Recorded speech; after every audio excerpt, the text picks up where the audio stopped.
Assalamualaikum warahmatullahi wabarakatuh. Bismillah walhamdulillah wassalatu wassalamu ala rasulillah wa ala alihi wa sahbihi wa mawala. Sahabat-sahabat yang dimuliakan Allah subhanahu wa ta'ala, kita bersyukur bisa jumpa kembali di serial kajian kita Jejak Rasul, satu kajian yang kita taja untuk mengenali pribadi Nabi kita yang mulia Muhammad SAW dan untuk belajar merefleksi diri serta mengambil hikmah dari kehidupan beliau yang merupakan kehidupan yang paling inspiratif sepanjang sejarah kehidupan manusia. Hari ini kita sampai pada episode kelima, di mana kita akan bincangkan tentang kabar-kabar kenabian. Sahabat-sahabat yang dimuliakan Allah Subhanahu wa Ta'ala, kenabian itu adalah satu mata rantai.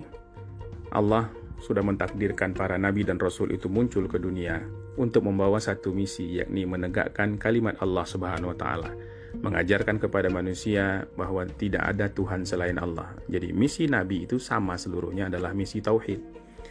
Dan Allah menjadikan kenabian itu sebagai satu mata rantai, dari nabi yang paling awal, dari Adam alaihissalam, sampailah kepada nabi yang paling akhir, yakni nabi kita Muhammad sallallahu alaihi wasallam.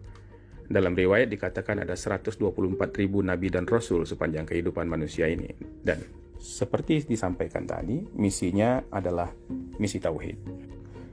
Yang menarik dari para rasul ini adalah mereka biasanya didahului oleh bisyarat sebelum kehadirannya, oleh kabar gembira. Kabar gembira ini lazimnya disampaikan oleh nabi-nabi sebelum mereka.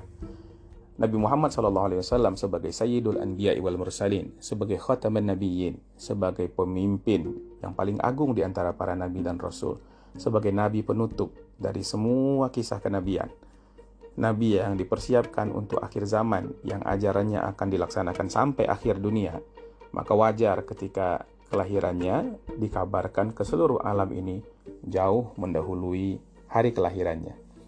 Nah, di antaranya adalah perkabaran yang disampaikan oleh Nabi Isa alaihissalam, direkam di dalam Al-Quran, misalnya ketika Allah mengatakan wa idh qala Isa bin Maryam, dan ketika Isa putra Maryam berkata, ya Bani Israel, wahai Bani Israel, inni Rasulullah ilaikum musaddiqan lima baina yadaya minat Taurah, sesungguhnya aku ini adalah Rasulmu yang aku membenarkan, mengkonfirmasi kebenaran Taurat. Jadi Nabi Isa mengkonfirmasi, memverifikasi kebenaran Taurat yang dibawa oleh Musa, bahwa Musa dan saya adalah dari satu sumber.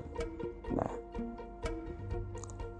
wa mubasysyiran bi rasulin ya'ti min ba'di, dan aku akan mengabarkan juga kepada engkau satu kabar bahwa akan datang rasul sesudahku nanti. Ismuhu Ahmad, namanya adalah Ahmad atau Muhammad. Nah, ini dari kabar-kabar ini kemudian para pengikut Nabi Isa mulai mencari-cari siapa sebenarnya nabinya. Ada penantian di kalangan mereka ini. Ada penantian tentang nabi akhir zaman. Jadi orang-orang Yahudi dan orang Nasrani itu sudah tahu bahwa akan ada nanti nabi setelah Isa yang namanya adalah Ahmad, dan sekian banyak informasi yang diberikan oleh Nabi Isa sehingga digambarkan oleh Quran, walladzina atainahumul kitaba ya'rifunahu kama ya'rifuna abna'ahum. Mereka, para ahlul kitab itu, orang-orang Yahudi dan orang Nasrani itu, mengetahui Nabi, ya'rifunahu, mengenali Nabi itu, kama ya'rifuna abna'ahum, seperti pengenalan mereka kepada anak kandungnya sendiri. Kenapa? Karena detail-detail informasi yang disampaikan oleh Isa alaihissalam itu mereka rekam, dan ini nanti bisa dibuktikan dalam peristiwa pencarian hidayah oleh Salman Al-Farisi radhiyallahu ta'ala anhu, sahabat yang berasal dari Persia, yang dia terombang-ambing ke sana kemari sampai dijadikan budak, lalu berakhir pencariannya di Madinah. Dan di Madinah dia mencoba untuk mengecek benarkah orang yang baru hijrah ke Madinah ini nabi, dengan beberapa metode yang itu bersumber dari pengetahuannya yang dia dapatkan dari rahib-rahib yang menjadi gurunya dahulu. Jadi kabar tentang kenabian itu ada di kalangan orang Yahudi dan ada di kalangan orang Nasrani. Naqib Al-Attas bahkan berteori bahwa munculnya agama Nasrani sebenarnya adalah pemapasan terhadap kehadiran Islam itu sendiri. Bahwa orang-orang yang sudah mendapatkan kabar dari Nabi Isa mencoba membuat satu agama tandingan sebelum agama aslinya datang, yang dimirip-miripkan dengan semua informasi yang diperoleh dari Nabi Isa tentang agama akhir zaman itu. Nah, oleh karena itulah mereka juga punya misi dakwah misalnya. Agama ini juga punya semangat global, gitu. Semangat untuk mendunia, semangat untuk menjadi agama bagi semesta. Dan ada juga hal-hal partikular yang sama dalam syariat Islam. Dan menurut teori Al-Attas, ini memang dipersiapkan untuk memapas kehadiran agama Islam yang asli. Jadi ini adalah agama prematur, agama KW kalau bahasa kita ini sekarang, agama yang dibuat untuk mendahului agama asli yang akan datang. Itu kata Naqib Al-Attas dalam buku beliau, Risalah untuk Kaum Muslimin. Namun informasi tentang kehadiran Rasulullah SAW itu tidak hanya ada pada para ahlul kitab saja. Orang-orang di luar itu juga mendapatkan informasi dengan cara yang berbeda-beda. Saya ingin bercerita tentang kisah Rabi'ah bin Nasir pertama ya. Rabi'ah bin Nasir ini adalah Raja Yaman. Namanya Rabi'ah bin Nasir bin Malik, adalah salah seorang di antara raja-raja Tubba. Dalam Al-Quran ada kisah tentang orang Tubba ya. Wa ashabul aikati wa qaumu Tubba gitu. Nah, jadi satu ketika Raja Rabi'ah bin Nasir ini bermimpi satu hal yang sangat mengganggu pikirannya. Akhirnya dia panggil semua dukun, tukang sihir, tukang ramal, ahli nujum, apa saja yang ada di wilayah kerajaannya untuk datang. Lalu dia katakan, saya bermimpi yang mimpi itu bikin saya gundah, bikin saya galau. Tolong kasih tahu apa takwil mimpinya. Nah, para peramal, ahli nujum, tukang sihir, dan semua orang itu lalu bertanya, mimpi raja apa? Kata Rabi'ah bin Nasir, saya itu hanya percaya kepada orang yang bisa menakwilkan mimpi saya tanpa saya mesti bercerita. Wah, ini perkara sulit, kata mereka. Kalau Anda memang menginginkan yang demikian, yang dipanggil itu adalah orang yang betul-betul terpilih, dan di negeri ini cuma ada dua. Yang satu namanya Satih, yang satu lagi namanya Syikh. Yang namanya Satih itu nama aslinya adalah Rabi' bin Rabi'ah bin Mas'ud bin Mazin bin Zaib bin Adi bin Mazin Ghassan, begitu kata Ibnu Hisham. Sedangkan yang namanya Syekh adalah Ibnu Sa'ad bin Yashkuri bin Ruhum bin Afraka bin Qasr bin Abqara bin Anmar bin Nizar. Nah, ini catatan Ibnu Hisham dalam kitabnya. Lalu dua orang itu singkat cerita dihadirkan ke istana. Kata Rabi'ah bin Nasir, tolong selesaikan masalah saya. Maka disambut perkataan itu oleh Satih. Karena Satih lebih awal datang daripada Syekh. Dia katakan,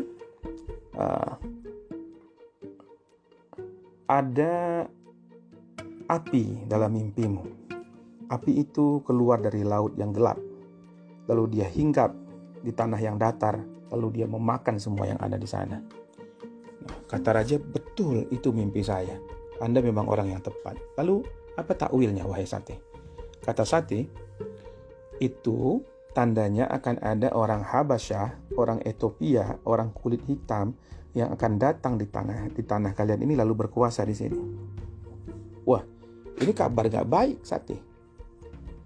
Apakah itu terjadi di masa saya? Kata Satih, tidak. Ini tidak akan terjadi di masa kekuasaan Anda, tapi sekitar 60 atau 70 tahun berlalu dari sekarang. Lalu mereka itu akan selamanya abadi di sini, berkuasa selanjutnya? Ya tidak juga. Mereka akan dibunuh dan diusir sampai mereka itu kabur dari negeri Anda ini. Lalu siapa yang akan mengusir mereka? Nah, orang yang akan melakukannya, kata Satih, adalah Iram bin Zuyazan, yang mereka itu menyerang dari arah Aden, dan mereka tidak akan menyisakan satu orang Habasyah pun tinggal di Yaman ini lagi. Nah, lalu mereka itu sendiri apakah kuasanya akan berlangsung juga, kata raja? Dijawab oleh Satih, tidak, ini kuasanya juga terputus. Siapa pemutus kuasanya? Siapa yang akan menghentikan kejayaan mereka di sini? Kata Satih, nah ini informasinya, seorang nabi suci yang menerima wahyu dari zat yang maha tinggi. Nah, jadi ini sekitar 1 abad sebelum Rasulullah lahir, ini sudah ada perkabaran soal ini di kalangan masyarakat yang bukan ahlul kitab. Nah, jadi ini dukun-dukun juga tahu. Kenapa dukun-dukun bisa tahu? Ya, karena informasi dari langit itu kadang-kadang disampaikan oleh makhluk-makhluk lain, bisa jin dan lain sebagainya. Nanti ketika Al-Quran sudah diturunkan ke dunia, maka baru langit dijaga sehingga informasi-informasi bocor itu tidak ada lagi. Allah mengatakan, Inna zayyanna as-sama'ad dunya bizinatin lil kawakib, sesungguhnya kami menghiasi dunia itu, langit dunia itu dengan bintang ke bintang. Wa hifdzan min kulli syaitanin marid, dan kami menjaga langit itu dari setan-setan pendurhaka. La yasma'una ilal mala'il a'la wa yuqdhafuna min kulli janib. Mereka tidak akan bisa lagi mendengarkan percakapan-percakapan dari para malaikat yang mulia, melainkan mereka akan dikejar dari segala penjuru. Jadi, ketika Quran sudah diturunkan, informasi-informasi langit itu diperketat oleh Allah Subhanahu wa taala. Supaya apa? Supaya tidak ada lagi tindakan pemalsuan atau pendahuluan terhadap wahyu. Nah, tapi dulunya para jin, para syaitan itu mencuri-curi dengar berita langit. Illa man khatifal khatfata fa'atba'ahu shihabun thaqib. Nah, sampai saat ini juga ada pencurian-pencurian berita langit itu, tapi sangat terbatas karena mereka akan diburu oleh panah-panah api. Nah, itu ya berita gaib ya dari Al-Qur'an berdasarkan wahyu dari Allah Subhanahu wa taala. Nah, jadi bertanya lagi raja, "Ya Sati, Nabi itu keturunan siapa?" Kata Sati, "Dia itu lelaki dari keturunan Ghalib bin Fihir bin Malik bin Nadr." Nah, jadi jelas ya, dia menyebutkan nama, dan kita sudah tahu kemarin bahwa inilah keturunan Quraisy ini yang dia sebutkan. Garis keturunan Quraisy. Sati mengatakan lagi dia akan berkuasa dengan kaumnya sampai akhir zaman. Nah, maksudnya kekuasaannya itu akan dilanjutkan oleh kaumnya sampai akhir zaman. Loh, Sati, zaman ini ada akhirnya toh? Nah, jadi ternyata konsep eskatologi itu tidak ada pada zaman dahulu. Mereka nggak tahu bahwa dunia ini akan ada akhirnya. Betul, wahai raja, kata Sati. Tidak ada yang abadi. Zaman ini ada akhirnya. Hari di mana orang-orang yang dahulu dan orang-orang yang belakangan dikumpulkan. Yang berbuat baik akan jadi bahagia pada hari itu. Yang berbuat jahat akan disengsarakan pada hari itu. Nah, ini cerita dengan Sati. Lalu datang pula Syekh. Raja tidak bilang apapun kepada Syekh. Ya, lalu dia langsung bertanya, "Wahai Syekh, engkau kan orang yang berpengetahuan. Tolong pecahkan masalah saya." Syekh mengatakan, "Tuan Raja, engkau bermimpi ada api yang keluar dari laut dan jatuh di sebuah taman. Lalu dia makan semua yang ada di sana." Jadi perbedaannya cuma pada redaksinya, yang satu mengatakan di sebuah tanah datar, satu mengatakan di taman. Kata raja, "Betul, wahai Syekh. Lalu apa tafsirannya?" Jadi ini second opinion ya. Ini tafsirannya, wahai raja. Orang hitam, orang-orang Habasyah itu akan menginjakkan kaki di tanah kalian dan mereka akan berkuasa di sini. Loh, sama, ya kan? Jadi second opinion ini isinya sama. Apakah mereka itu akan berkuasa di zaman saya ini? Apakah saya yang akan ditaklukkan, wahai Syekh? Tidak. Ini akan terjadi beberapa tahun setelah zaman engkau. Lalu ada seseorang yang agung yang akan menyelamatkan kalian dan memberi pelajaran keras kepada orang Habasyah itu. Siapa mereka? Siapa orang yang agung yang engkau maksud itu? Seorang yang laki-laki yang tidak hina dan tidak menghinakan. Dia keluar dari rumah Zibajan dan dia akan mengusir semua orang-orang Habasyah itu. Jadi informasinya juga mirip. Nah, apakah kekuasaannya abadi? Kata Syekh, ya tidak. Kekuasaan mereka juga akan terputus dengan datangnya seorang nabi yang diutus dengan kebenaran dan keadilan di antara orang-orang beragama dan orang-orang yang punya keutamaan. Kerajaan akan berada di tangan kaumnya hingga hari pembalasan. Nah, jadi informasinya klop. Kata raja, apakah hari pembalasan itu? Hari pembalasan ini terminologi baru ini, Syekh. Itu hari di mana pemimpin mendapatkan balasan. Lalu dia dipanggil dari langit, didengar oleh makhluk hidup yang telah mati, manusia dikumpulkan semua di satu tempat. Orang-orang yang bertakwa akan mendapatkan kemenangan dan kebaikan. Nah, ini informasi valid, wahai Syekh, kata Syekh. Saya bersumpah demi Tuhan langit dan bumi bahwa informasi ini benar dan saya tidak ragu sedikit gunakan hal ini. Nah, ini kisah tentang mimpi Rabi'ah bin Nasir. Jadi tentang kenabian Rasulullah ini ada di salah satu mimpi Raja Tubba sekitar 1 abad sebelum Rasulullah lahir ke dunia. Peristiwa lain bisa kita simak juga dari kisahnya Abu Karib Tubban As'ad yang ketika itu dia berkuasa di Yaman sebelum masa pemerintahan Rabi'ah bin Nasir. Dia ini adalah orang yang suka adventure, begitu, dia suka bertualang.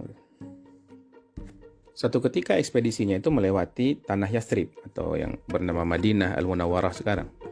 Nah, sampai di sana dia tidak melakukan apa-apa sih, dia tidak cari masalah dengan orang setempat, tapi salah seorang anggota keluarganya, ada yang mengatakan anaknya, ada yang mengatakan sahabat-sahabatnya, ketika berdiam di situ itu dibunuh karena ada sengketa dengan orang lokal. Maka Tubba ini, Abu Karib Tubban Hasan ini melakukan peperangan di situ. Cuma perangnya agak unik, diceritakan oleh Ibnu Hisham bahwa mereka perangnya siang aja.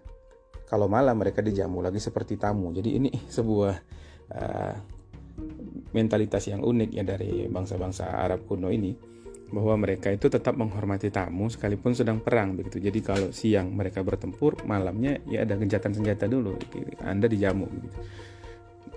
Nah, ketika dia ingin meluluh lantakkan tanah Yathrib, maka dia didatangi oleh 2 orang rahib dari Yahudi Bani Quraidah. Nah, kita tahu bahwa Bani Quraidah bersama Bani Nadir dan Bani Qainuqa itu adalah orang yang sudah mendiami tempat yang namanya Yathrib karena pencarian mereka. Mereka berspekulasi bahwa di antara kabar-kabar yang diberikan oleh agama mereka atau dari nabi-nabi terdahulu adalah kemunculan nabi akhir zaman itu di satu wilayah yang banyak ladang kurmanya. Dan mereka berspekulasi bahwa tempat itu adalah Yathrib, dan nantinya mereka benar. Kata 2 orang pendeta ini, Anda jangan hancurkan Madinah karena tidak akan bisa. Kalau Anda paksakan penghancuran ini, maka pasti akan ada yang melindunginya, dan kami khawatir Anda akan sial, Anda akan tertimpa siksa. Karena ini orang Yahudi yang dianggap berpengetahuan tentang hal-hal gaib dan punya pengetahuan tentang kitab, maka si raja bertanya, kenapa begitu?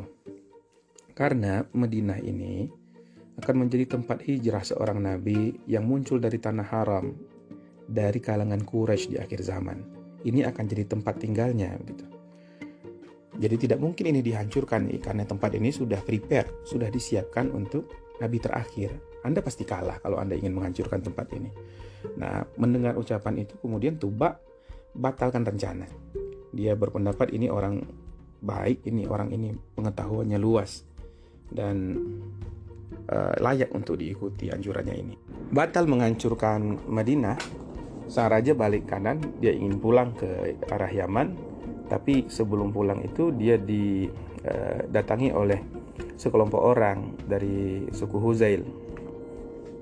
Orang-orang ini berkata, Raja, kami ingin tunjukkan Anda itu sebuah baitul mal, sebuah tempat kas negara yang ditinggalkan oleh raja-raja yang ada di sini sebelumnya. Di situ ada harta, Anda bisa temukan mutiara, topas, rubi, emas, perak, apa saja yang berharga. Apakah Anda mau? Nah, kata Raja Tubba, ya tentu. Nah, dikatakan oleh orang-orang ini, Anda pergi tuh ke sebuah rumah di Mekah yang disembah oleh penduduknya dan mereka akan melakukan peribadatan di sekelilingnya. Ini dilakukan oleh orang-orang Huzail ini sebagai jebakan ya. Mereka tahu bahwa siapapun yang menyerang Ka'bah itu pasti binasa, dan mereka ingin supaya si Raja Tubba ini menyerang Ka'bah lalu hancur dengan sendirinya. Jadi masih ada dendam yang membuat mereka tidak mungkin berperang langsung, tapi membinasakan lewat jebakan. Tapi Raja Tuba tidak lupa untuk bertanya dahulu kepada penasehatnya. Jadi ada 2 pendeta Yahudi tadi tetap dijadikan penasehat dan akhirnya nanti dibawa ke Yaman oleh beliau. Saya dapat kabar nih bahwa ada begini-begini, ada sumber harta di sana. Kata pendeta Yahudi, orang-orang itu menjebak Tuhan. Tidak ada satupun yang kami ketahui di dunia ini, di muka bumi ini, satu rumah yang Allah khususkan untuk dirinya selain rumah itu, selain Baitullah. Karena kita tahu Ka'bah ini memang sudah lama ada di situ. Lantas saya mesti apa, kata Raja Tuba? Anda lakukan seperti apa yang dilakukan oleh orang-orang setempat. Tuan ke sana, Tuan kelilingi Ka'bah itu, Tuan bertawaf, Tuan agungkan, Tuan hormati tempat itu, cukur rambut dan rendahkan diri Tuan ketika berada di sekitarnya sampai Tuan keluar dari wilayah itu. Lah kalian berdua kenapa tidak mengunjungi tempat ini?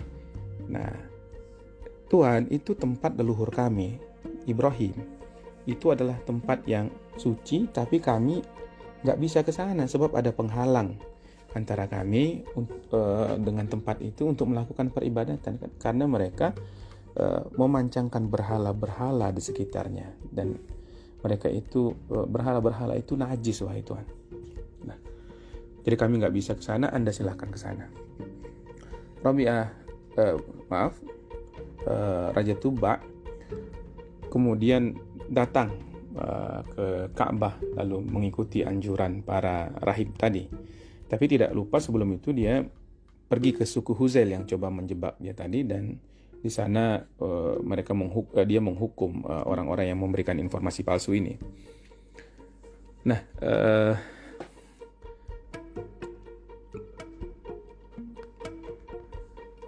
di Makkah dia melakukan tawaf, menyembelih kurban, cukur rambut. Jadi syariat-syariat yang lama itu masih tersisa sampai sekarang ya. Dan dia tinggal di Mekah, di dalam riwayat dikatakan 6 hari. Dia berkorban binatang, dia kasih minuman, makanan untuk penduduk. Dan suatu ketika dia mimpi menyelubungkan kain penutup ke Baitullah Al-Haram, ya, kiswah. Lalu dia melaksanakan apa yang ada dalam mimpinya itu. Dia tutup Ka'bah itu dengan cabang-cabang kurma yang dirangkai. Nah, tapi dia mimpi lagi tuh. Ada selubung yang lebih baik. Maka kemudian dia manfaatkan kain yang disebut kain ma'afir, sejenis kain asal Yaman gitu, untuk menyelubungi Ka'bah. Tapi dia bermimpi lagi bahwa selubung Ka'bah itu harus lebih bagus lagi. Akhirnya dia menyelubungi Ka'bah dengan mola dan wasail. Itu katanya mola dan wasail itu adalah kain terbaik dari Yaman. Nah, jadi ini Tuba ini atau Abu Karib Tuban As'ad ini adalah orang yang pertama yang melekatkan kiswah kepada Ka'bah. Lantas dia bertolak ke Yaman dan tetap membawa 2 orang rahib Yahudi itu. Kaum Himyar menolak kehadirannya di Yaman karena dia sudah berganti agama dari pemujaan berhala sebelumnya, tapi debat-debat dan konflik itu kemudian dimenangkan dengan bukti yang kuat oleh sang raja, dan pada saat itulah Yaman dipengaruhi oleh agama Yahudi. Di Yaman ini terjadi kronik politik. Setelah periode Abu Karib Tuban As'ad itu datanglah periodenya Rabi'ah bin Nasir. Setelah Rabi'ah bin Nasir wafat, anak dari Tuban, yakni Hasan bin Tuban, berkuasa. Dia kemudian melakukan satu upaya invasi untuk menguasai tanah Arab dan Persia. Nah, ketika sampai di Irak, atau menurut pendapat lain itu di daerah Bahrain, orang-orang Himyar yang menyertai beliau ini itu kehilangan moral untuk perang. Jadi mereka ingin balik saja ke Yaman. Nah, untuk kembali itu mereka menghasut saudaranya Hasan ini yang namanya Amr. Amr dikatakan gini, bunuh saudaramu itu dan kami akan angkat kamu jadi raja, lalu kita kembali ke negeri Yaman. Amr pun merespon hal itu ya. Jadi terjadilah pembunuhan. Sebelumnya sempat dicegah juga oleh seorang yang bernama Zuru'ain al-Himyari, tapi nasihat ini tidak didengarkan dan pembunuhan pun terlaksana. Tapi setelah pembunuhan itu, Ammar bin Hasan ini seperti kena penyakit begitu. Dia mengalami insomnia dan diliputi perasaan bersalah karena membunuh saudara kandungnya sendiri. Nah, lama hal ini terjadi sehingga dia mulai seperti orang gila dan akhirnya dia wafat karena penyakitnya itu. Nah, ada orang Himyar yang sama sekali tidak ada kait-mengait dengan kerajaan, namanya Lakhni Ahyanuf Zushanatir. Di tengah situasi seperti itu, kevakuman pemerintahan, dia mencaplok kerajaan Yaman. Lakhni Zushanatir ini adalah orang yang fasik, orang jahat, yang secara moral juga rendah. Dia ini seorang homoseks. Dia sering mengundang anak-anak muda keturunan raja untuk melayani kebiadabannya di sebuah kamar yang dia khususkan di istana.